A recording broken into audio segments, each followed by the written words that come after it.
हम में से ज्यादातर लोग इंफ्रास्ट्रक्चर का मतलब सिर्फ इतना समझते हैं कि एक शहर से दूसरे शहर जाने का वक्त आधा घंटा कम हो गया है। हमें लगता है कि नई फ्लाईओवर, सुरंगें और हाईवे सिर्फ गाड़ियों की आवाजाही और देश की आर्थिक तरक्की के लिए बनाए जा रहे हैं। लेकिन क्या यह पूरी सच्चाई है? बिल्कुल नहीं। आज जो बात मैं आपके सामने रखने जा रहा हूं, वो किसी पॉलिटिकल डिबेट में आपको नहीं मिलेगा। यह कहानी है उस हिडन नेशनल सिक्योरिटी डॉक्ट्रिन की जिसने 2014 के बाद से भारत के नक्शे और भारत के डिफेंस मैकेनिज्म को अंदर ही अंदर पूरी तरह से रीडिजाइन कर दिया है। आज हम उस कड़वी सच्चाई से पर्दा उठाएंगे कि आखिर क्यों देश की सड़कें अब सिर्फ गाड़ियां चलाने के लिए नहीं, बल्कि जरूरत पड़ने पर फाइटर जेट्स उतारने और भारी सेना की तैनाती के लिए बनाई जा रही है। और सबसे बड़ा सवाल, हाईवे के किनारे उगी वो अवैध दुकानें, अनऑथराइज्ड धार्मिक ढांचे और रातों रात बदली डेमोग्राफिक्स, क्या यह सिर्फ एक प्रशासनिक ढिलाई है या फिर देश के सामरिक नेटवर्किंग को भीतर से पंगु बनाने की एक गहरी क्रोनोलॉजी? तो थोड़ी कुर्सी की पेटी बांध लीजिए, क्योंकि आज का विश्लेषण न सिर्फ आपकी सोच को झकझोर कर रख देगा, बल्कि आपको यह सोचने पर मजबूर कर देगा कि क्या भारत की जमीन पर सुरक्षा की जो जंग लड़ी जा रही है उसका असली फ्रंटलाइन युद्ध क्षेत्र नहीं, बल्कि हमारे ही देश के नेशनल हाईवेज हैं। क्यों E20 को लेकर हंगामा किया जा रहा है, इसके बारे में आप अपने आप जान जाइएगा। क्यों नितिन गडकरी को भी टारगेट किया जा रहा है, और आपको यह भी समझ में आ जाएगा कि हमारे देश के असली दुश्मन कौन कौन हैं। अगर आपको वीडियो के लास्ट तक यह समझ में आ जाए तो कमेंट में जय हिंद जरूर लिखिएगा। 2014 के बाद से भारत में इंफ्रास्ट्रक्चर डेवलपमेंट का एक नया दौर शुरू हुआ। आपने ध्यान दिया होगा कि अचानक देश के कोने कोने में 4 लेन, 6 लेन और 8 लेन एक्सप्रेसवेज का जाल बिछाया जाने लगा। ओवरब्रिज, अंडरपास और बाईपास का निर्माण इतनी तेजी से शुरू हुआ जो पहले कभी भी देखा नहीं गया। लेकिन इस पूरे इंफ्रास्ट्रक्चर बूम के पीछे जो सबसे बड़ा पिलर था वो था डिफेंस सेंट्रिक डेवलपमेंट, यानी कि सुरक्षा केंद्रित विकास। पहले की सरकारों के दौर में सड़क का निर्माण केवल दो बिंदुओं को जोड़ने और व्यापार को आसान बनाने के नजरिए से देखा जाता था। लेकिन नए रक्षा और नागरिक उड्डयन सिद्धांतों के तहत यह तय किया गया कि भारत का हाईवे नेटवर्क देश की दूसरी अग्रिम रक्षा पंक्ति, यानी कि सेकंड लाइन ऑफ डिफेंस की तरह काम करेगा। इस रणनीति का सबसे प्रत्यक्ष और चौंकाने वाला उदाहरण आपको तब दिखाई देता है जब आप एक्सप्रेसवे पर चलते चलते अचानक देखते हैं कि कई किलोमीटर तक फैले काले डामर या असफाल्ट की जगह अचानक कंक्रीट के बेहद सपाट और मजबूत पैच आ जाते हैं। यह सिर्फ सड़क का डिजाइन बदलने का मामला नहीं है, यह एयरफोर्स के लिए बनाई गई इमरजेंसी लैंडिंग फैसिलिटीज है। ये 1 से 2 किलोमीटर लंबे विशेष रूप से इंजीनियर्ड कंक्रीट स्ट्रिप्स इस तरह से डिजाइन किए गए हैं कि इन पर भारतीय वायुसेना के सबसे भारी और एडवांस फाइटर जेट्स जैसे कि सुखोई 30 MKI, राफेल, मिराज 2000 और यहां तक कि C-130J सुपर हरक्यूलिस जैसे विशाल सैन्य परिवहन विमान भी पलक झपकते लैंड कर सकते हैं और टेक ऑफ कर सकते हैं। अब सवाल उठता है कि हाईवे पर लड़ाकू विमानों को उतारने की जरूरत क्यों पड़ी? इसका जवाब छिपा है आधुनिक युद्ध कला के कड़वे नियमों में। किसी भी पूर्ण युद्ध की स्थिति में दुश्मन देश का सबसे पहला निशाना हमारे फिक्स्ड एयरबेस और मिलिट्री एयरफील्ड होते हैं। अगर दुश्मन की मिसाइलें या बम हमारे मुख्य एयरबेस के रनवे को तबाह कर दे तो क्या हमारी वायुसेना असहाय हो जाएगी? इसी का जवाब है ये कंक्रीट स्ट्रिप्स। अगर मुख्य एयरबेस काम करना बंद कर दे तो भारत के फाइटर जेट्स पूरे देश में फैले सैकड़ों हाईवे से ऑपरेट कर सकते हैं। दुश्मन को यह अंदाजा ही नहीं होगा कि अगला हमला किस हाईवे के किस किलोमीटर से होने वाला है।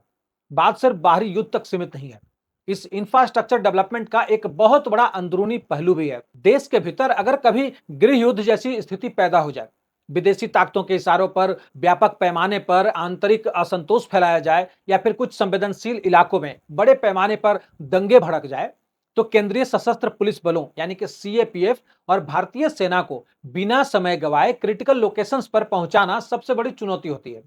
रेलवे नेटवर्क को नुकसान पहुंचाना या ट्रेन रोकना दंगाइयों के लिए आसान होता है, लेकिन एक मल्टी लेन एक्सप्रेसवे नेटवर्क को पूरी तरह से ठप करना लगभग इम्पॉसिबल है।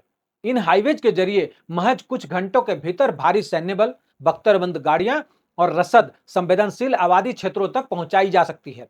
लेकिन इतना बड़ा और महंगा रणनीतिक नेटवर्क क्या सिर्फ बना देने से सुरक्षित रहता है? नहीं। यही कारण है कि केंद्र सरकार अब साल में कम से कम 2 बार अपने नेशनल हाईवेज की हाई रेजोल्यूशन ड्रोन मैपिंग कराती है। यह ड्रोन मैपिंग केवल सड़कों की टूट फूट देखने के लिए नहीं होती है। इसका असली मकसद होता है सड़क के दोनों ओर हो रहे किसी भी अनाधिकृत निर्माण यानी कि अनऑथराइज्ड कंस्ट्रक्शंस, संदिग्ध गतिविधियों और जमीन पर धीरे धीरे पैठ बना रहे अतिक्रमण का डिजिटल डेटाबेस तैयार करना। आंकड़ों की बात करें तो नेशनल हाईवेज देश के कुल सड़क ढांचे का मात्र 2% है, लेकिन देश का 30% से अधिक कमर्शियल और पैसेंजर ट्रैफिक इन्हीं पर निर्भर करता है। यानी अगर कोई ताकत देश के इस 2% नेटवर्क को किसी भी तरह प्रभावित या फिर ब्लॉक कर दे तो देश की 30% अर्थव्यवस्था और 100% सैन्य रसद व्यवस्था पल भर में पंगु हो सकती है। इसी वजह से हाईवे का हर एक इंच राष्ट्रीय सुरक्षा की नजर से बेहद संवेदनशील हो चुका है। और इसका एक बड़ा एग्जाम्पल मिला था फरवरी मार्च के आसपास में बंगाल में, जब वहां के हाईवेज को ब्लॉक किया गया था, वहां के ट्रेन को ब्लॉक किया गया था। अब जरा समझते हैं कि इस मजबूत इंफ्रास्ट्रक्चर के सुरक्षा कवच में कौन सा सबसे बड़ा छेद किया जा रहा है और कैसे कानून की कमियों का फायदा उठाकर राष्ट्रीय सुरक्षा से खिलवाड़ होता है। यहां एक तकनीकी शब्द समझना बेहद जरूरी है, राइट ऑफ वे, यानी कि ROW या फिर और कुछ नहीं, ROW। जब भी कोई राज्य या नेशनल हाईवे बनाया जाता है तो सड़क की मुख्य जो पटरियां होती है उसके दोनों तरफ 10 से लेकर 50 फीट या फिर उससे भी अधिक सरकारी जमीन खाली छोड़ दी जाती है। इसे ही कानूनी भाषा में राइट ऑफ वे यानी कि ROW कहा जाता है। यह जमीन क्यों छोड़ी जाती है? इसका पहला मकसद होता है भविष्य में सड़क का चौड़ीकरण यानी कि वाइडनिंग। दूसरा मकसद होता है स्थानीय वाहनों के लिए सर्विस रोड बनाना, पैदल चलने वालों के लिए फुटपाथ या फिर पाथवे तैयार करना और आपातकालीन स्थिति में गाड़ियों को साइड में खड़ा करने के लिए जगह देना। लेकिन पिछले कुछ दशकों में इस रॉ जमीन पर जो खेल खेला गया उसने देश की सुरक्षा एजेंसियों के कान खड़े कर दिए हैं। अतिक्रमण की प्रक्रिया कभी भी एक दिन में अचानक नहीं होती, यह एक सोची समझी चरणबद्ध रणनीति तरीके से काम करती है। सबसे पहले स्थानीय प्रशासन की ढिलाई या फिर भ्रष्ट अधिकारियों की साठगांठ का फायदा उठाकर हाईवे के ठीक किनारे एक लकड़ी का छोटा सा खोखा, एक पंचर की दुकान, एक ढाबा या चाय का टपरा खड़ा किया जाता है। शुरुआत में यह बहुत ही मासूम और छोटा सा व्यापार नजर आता है। कोई भी राहगीर या फिर अधिकारी इसे देखकर अनदेखा कर देता है कि बेचारा गरीब आदमी है, चाय बेच रहा है। लेकिन कहानी यहां खत्म नहीं होती। कुछ महीनों के भीतर उस अस्थायी टपरे को पक्के एस्बेस्टस शेड में बदला जाता है। फिर धीरे धीरे वहां एक धार्मिक ढांचा आकार लेने लगता है, चाहे वो रातों रात खड़ा किया गया छोटा सा मंदिर हो या फिर कोई इबादतगाह या फिर मस्जिद। देखते ही देखते वहां लाउड स्पीकर टंग जाते हैं, बाउंड्री बॉल खड़ी हो जाती है और कुछ ही सालों में उस सरकारी जमीन पर एक ऐसा धार्मिक दावा ठोक दिया जाता है जिसे छूने से भी प्रशासन डरने लगता है। कानून और न्याय व्यवस्था के सामने एक जटिल मोड़ तब आता है जब इस तरह की जमीनों पर वक्फ बाय यूज का हवाला देकर या फिर लंबे समय से कब्जे का कानूनी ढोंग रचकर उस जमीन को हमेशा के लिए हथियाने का प्रयास किया जाता है। जरा सोचिए, जिस जमीन को देश की सेना की आवाजाही और आम जनता के सुरक्षित सफर के लिए खाली रखा गया था, उस पर एक समानांतर सामाजिक और धार्मिक ढांचा खड़ा हो जाता है। इसका सीधा असर आम नागरिक के जीवन पर पड़ता है। पैदल चलने वाले लोगों को मजबूरन तेज रफ्तार गाड़ियों के बीच मुख्य सड़क पर चलना पड़ता है, जिससे भयावह दुर्घटनाएं होती हैं। हाल ही में ऑनरेबल सुप्रीम कोर्ट ने इस गंभीर मुद्दे पर एक बेहद सख्त और ऐतिहासिक टिप्पणी की है। सुप्रीम कोर्ट ने स्पष्ट शब्दों में कहा कि सड़क के किनारे सुरक्षित रूप से चलना देश के हर नागरिक का एक मौलिक अधिकार यानी कि फंडामेंटल राइट्स है। अदालत ने साफ तौर पर कहा कि किसी भी हाईवे, पाथवे या फिर रॉ की जमीन को अवैध दुकानों, टपरों या फिर ढाबों से नहीं घेरा जा सकता। अगर कोई ढांचा या दुकान वैध है तो उसके पास रिलेवेंट लाइसेंस होना चाहिए, वरना ऐसे सभी अतिक्रमणों को तत्काल प्रभाव से हटाना सरकार और प्रशासन की संवैधानिक जिम्मेदारी है। सुप्रीम कोर्ट का यह रुख इस बात का प्रमाण है कि हाईवे पर अतिक्रमण सिर्फ जमीन का विवाद नहीं, बल्कि नागरिक अधिकारों और राष्ट्रीय सुरक्षा का गंभीर हनन है। सुप्रीम कोर्ट के इस सख्त रुख और सुरक्षा एजेंसियों के मिले इनपुट के बाद राज्य में एक बड़ा प्रशासनिक फेरबदल देखने को मिल रहा है। अधिकारियों को निर्देश दिए गए हैं कि वे देखें कि इन दुकानों के पास वैध व्यावसायिक लाइसेंस, हेल्थ एनओसी और फिर ट्रेड परमिट हैं या फिर नहीं। जिन दुकानों या ढाबों के पास वैध दस्तावेज नहीं पाए जाएंगे उनके खिलाफ कोई नमी नहीं बरती जाएगी। उनके अवैध ढांचों को बुलडोजर से तोड़ा जाएगा और उनका सारा सामान जब्त करके नगर पालिका या स्थानीय प्रशासन के कस्टडी में जमा करा दिया जाएगा। लेकिन इस पूरी कवायद में सबसे महत्वपूर्ण पहलू है आइडेंटिटी वेरिफिकेशन यानी कि पहचान और सत्यापन का मुद्दा। यहां उत्तर प्रदेश सरकार द्वारा कांवड़ यात्रा के दौरान लागू किए गए उस नियम का संदर्भ लेना बेहद रिलेवेंट यानी कि प्रासंगिक हो जाता है, जिस पर देश भर में काफी चर्चा हुई थी। सुरक्षा के लिहाज से यह बेहद खतरनाक माना गया है कि हाईवेज पर स्थित संवेदनशील दुकानों, ढाबों और होटलों में काम करने वाले कर्मचारियों की कोई पहचान ही दर्ज न हो। कौन व्यक्ति कहां से आया है, उनका आपराधिक बैकग्राउंड क्या है, क्या वह कोई अवैध घुसपैठिया है या देश विरोधी तत्वों का स्लीपर सेल तो नहीं है? इन बातों का पता लगाना नेशनल सिक्योरिटी के लिए अनिवार्य है। महाराष्ट्र सरकार के इस नए फ्रेमवर्क में भी यही बात दोहराई गई है कि हाईवे किनारे चलने वाली हर दुकान पर मालिक और वहां काम करने वाले कर्मचारियों के मूल नाम और फोटो पहचान पत्र स्पष्ट रूप से प्रदर्शित होने चाहिए। पुलिस और स्थानीय प्रशासन को उनका क्रॉस वेरिफिकेशन करने के कड़े निर्देश दिए गए हैं। जब तक आपको यह नहीं पता होगा कि आपकी रणनीतिक सड़कों के किनारे कौन बैठा है, तब तक आप किसी भी आपातकालीन स्थिति में अंदरूनी सुरक्षा की गारंटी नहीं दे सकते। अब इसमें एक संवेदनशील विषय भी है, डेमोग्राफिक चेंज और मिक्स्ड आबादी का सिक्योरिटी एंगल। अगर आप आजादी के बाद से लेकर 2014 तक के भारत के नक्शे और बुनियादी ढांचे के विकास का गहन विश्लेषण करें तो एक बेहद अजीब और चिंताजनक पैटर्न निकलकर सामने आता है। रक्षा विशेषज्ञों और रणनीतिक एनालिस्ट का मानना है कि पिछले कुछ दशक में एक खास प्लानिंग और संभावित रूप से विदेशी फंडिंग या संगठित नेटवर्क के तहत देश के बेहद संवेदनशील इलाकों के आसपास एक विशिष्ट समुदाय की घनी आबादियों को बसाया गया। ये संवेदनशील इलाके कौन से हैं? देश के मुख्य national highways, railway junction, cantonments boards, air force station, नौसेना बेस और सरकारी नालों और जमीनों के आसपास के क्षेत्र। अब सवाल उठना लाजमी है कि आखिर सेना के कंटोनमेंट या फिर एयरफोर्स बेस के ठीक बाहर अवैध बस्तियां क्यों पनपनी शुरू हुई? राजनीतिक एनालिस्ट का तर्क है कि इसके पीछे एक गहरी सर्विलांस और स्ट्रेटेजिक ब्लॉकेट की मंशा काम करती है। जब किसी मिलिट्री बेस के ठीक बाहर या हाईवे के क्रिटिकल जंक्शन पर एक खास किस्म का डेमोग्राफिक क्लस्टर बन जाता है, तो वहां से सुरक्षा बलों, मिलिट्री और सीएपीएफ के हर मूवमेंट, गाड़ियों के काफिलों और हथियारों की आवाजाही पर चौबीसों घंटे बिना किसी तकनीक के नजर बनाई जा सकती है। और इससे भी खतरनाक स्थिति तब पैदा होती है जब देश में कोई युद्ध या आपातकाल की स्थिति बने। ऐसे समय में इस रणनीतिक रास्तों पर तुरंत एक भीड़ एकत्र हो सकती है। दंगे भड़काकर या फिर विरोध प्रदर्शन का नाटक करके सेना के काफिलों को घंटों या दिनों तक रोका जा सकता है। इसी से जुड़ा एक और जटिल पहलू है जिसे मिक्स आबादी की चुनौती कहा जाता है। रणनीतिक मामलों के एनालिस्ट का कहना है कि शहरी और ग्रामीण इलाकों में एक पैटर्न देखा गया जहां शुद्ध हिंदू आबादियों वाले क्षेत्र में वास्तविक बाजार मूल्यों से कहीं ज्यादा कीमत देकर संपत्तियां खरीदी गई। वहां प्रार्थना स्थल खड़े किए गए और धीरे धीरे इलाके की जनसांख्यिकी बदल दिया गया। सुरक्षा और सुरक्षा बलों के ऑपरेशंस के नजरिए से यह मिक्स आबादी सबसे बड़ा सिरदर्द बन जाती है। कैसे? जरा सोचिए, अगर किसी इलाके में पूरी तरह से आतंकवादी या देश विरोधी तत्व छिपे हों और वह इलाका पूरी तरह से आइसोलेटेड हो, तो सुरक्षा बल या फिर एयरफोर्स वहां बेहद सख्त और सीधी कार्रवाई जैसे कि पिन पॉइंट एयर स्ट्राइक या हैवी सीलिंग कर सकती है। लेकिन जब दंगाई, आतंकवादी या असामाजिक तत्व एक ऐसी आबादी के बीच जाकर छिप जाते हों जो पूरी तरह से मिक्स है, जहां आम नागरिक और देशद्रोही एक ही बिल्डिंग या गली में रह रहे हों, तो सुरक्षा बलों के हाथ पांव बंध जाते हैं। सुरक्षा बल सीधे गोली या फिर बम का इस्तेमाल नहीं कर सकते, क्योंकि उनमें निर्दोष नागरिकों के मारे जाने का भारी जोखिम होता है। इसी बात का फायदा उठाकर देश विरोधी तत्व आम नागरिकों को ह्यूमन शील्ड की तरह इस्तेमाल करते हैं। इसी चुनौती से निपटने के लिए गुजरात के इतिहास की एक बहुत बड़ी नीतिगत केस स्टडी का जिक्र किया जाता है, गुजरात अशांत क्षेत्र कानून यानी कि डिस्टर्ब्ड एरिया एक्ट।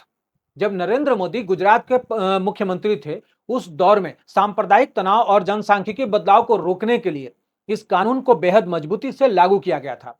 इस कानून के तहत सरकार द्वारा घोषित अशांत क्षेत्रों में किसी भी हिंदू की संपत्ति किसी मुस्लिम को या किसी मुस्लिम की संपत्ति किसी हिंदू को बिना डीएम की पूर्व अनुमति और गहन जांच के बेची या फिर किराए पर नहीं दी जा सकती थी। इस कानून की कई मंचों पर आलोचना भी हुई, लेकिन सुरक्षा और सामाजिक स्थिरता के दृष्टिकोण से इसे बेहद कारगर माना गया। इस नीति का मुख्य उद्देश्य यह था कि बस्तियों का जनसांख्यिकीय ढांचा अचानक और संदिग्ध तरीके से न बदले, सोशल फ्रिक्शन कम हो और दंगे या आंतरिक अशांति की स्थिति में कानून व्यवस्था बनाए रखना आसान हो। कई सुरक्षा विशेषज्ञों का मानना है कि आज के दौर में जब देश के आंतरिक और बाहरी दुश्मन बेहद शातिर हो चुके हैं, तो गुजरात के इस डिस्टर्ब्ड एरिया एक्ट जैसे मॉडल को राष्ट्रीय स्तर पर या कम से कम रणनीतिक रूप से संवेदनशील हाईवेज और मिलिट्री जोन्स के आसपास अनिवार्य रूप से लागू करने की जरूरत है।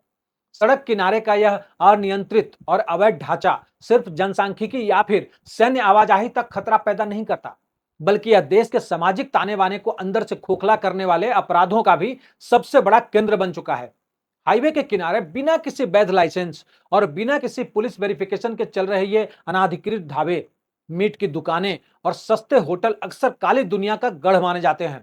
यह कोई छिपी हुई बात नहीं है कि ड्रग ट्रैफिकिंग, अवैध हथियारों की सप्लाई, शराब की तस्करी और अनैतिक गतिविधियों, human trafficking and sexual offence का नेटवर्क इन्हीं अवैध ढांचों से संचालित होता है। रात के अंधेरे में हाईवे पर चलने वाले ट्रक ड्राइवरों को निशाना बनाना हो या देश के एक राज्य से दूसरे राज्य में अवैध संचार और संदिग्ध संदेश पहुंचाने हो, इन बिना रिकॉर्ड वाली दुकानों का इस्तेमाल एक सेफ हाउस की तरह किया जाता है। अब जरा इस समस्या के दूसरे और सबसे महत्वपूर्ण पहलू पर गौर कीजिए, मुफ्त सुविधाएं और अनियंत्रित जनसंख्या।